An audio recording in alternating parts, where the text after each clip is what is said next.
I've been asked to share personal testimony as to how I was introduced to Ignatian spirituality and the different types of retreats that I've made and how I came to try each of these retreats.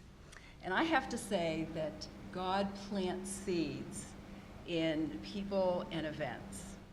And so I, as was mentioned, was a student here at Boston College, so I was exposed to Ignatian spirituality here, and I met my husband here, and back when we were in school, you had to make a retreat of some sort, and my husband chose to make a retreat at Eastern Point in Gloucester.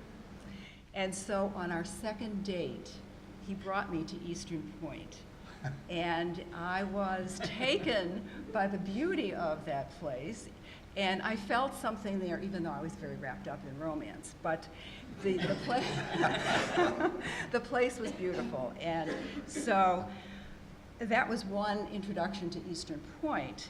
And then my brother, who was mentioned as a priest in the Boston Archdiocese, made retreats at Eastern Point in the Ignatian format. And I saw how refreshed he was after making his retreats.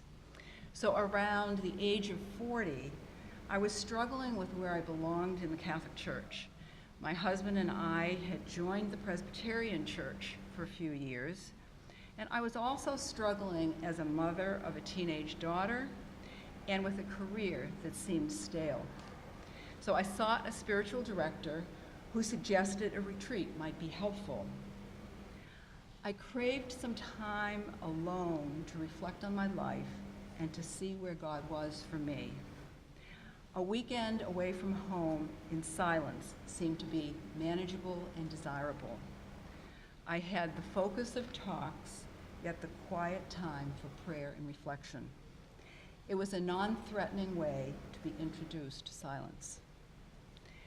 These weekends gave me time to rest, refocus, and begin accepting that God loves me just as I am, not as I think I should be. Returning to the same place each year helped me to settle quickly into a routine and feel at home. I gained a greater perspective on my life and a real sense of God's love for me as a mom. My family definitely reaped the benefits.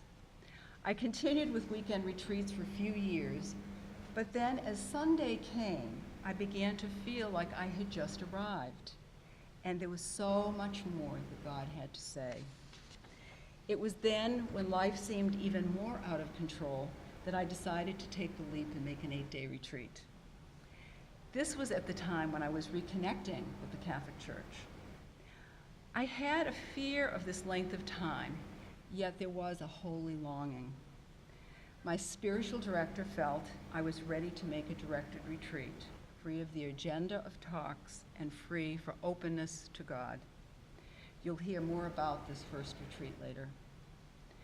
For 3 years, I made the 8-day retreat, sinking deeper and deeper into God's love each time, as well as being challenged to follow in Jesus' footsteps. Retreat became more of a time of running to God, not running away from my life. At the end of that third retreat, my Jesuit director offhandedly said, "Maybe I'll see you here someday for the 30-day retreat." And my response was, "When hell freezes over." Well, I guess hell froze over 2 years later because I applied for the 30-day retreat. This was a point when I had left a 15-year career in higher education administration to pursue some study in theology and fulfill requirements as a pastoral associate in the Diocese of Manchester, New Hampshire. The 30 days was a perfect way to end that year of study before I became gainfully employed again. It was a wonderful time to deepen my relationship with Jesus and to further discern my call to ministry, part of which was to the ministry of spiritual direction. The discipline of specific prayer times and methods of prayer was invaluable. I am forever grateful to my husband for supporting me financially and emotionally in what was a life-changing experience, and for a most gifted Jesuit director. Since then, I've continued with yearly 8-day retreats.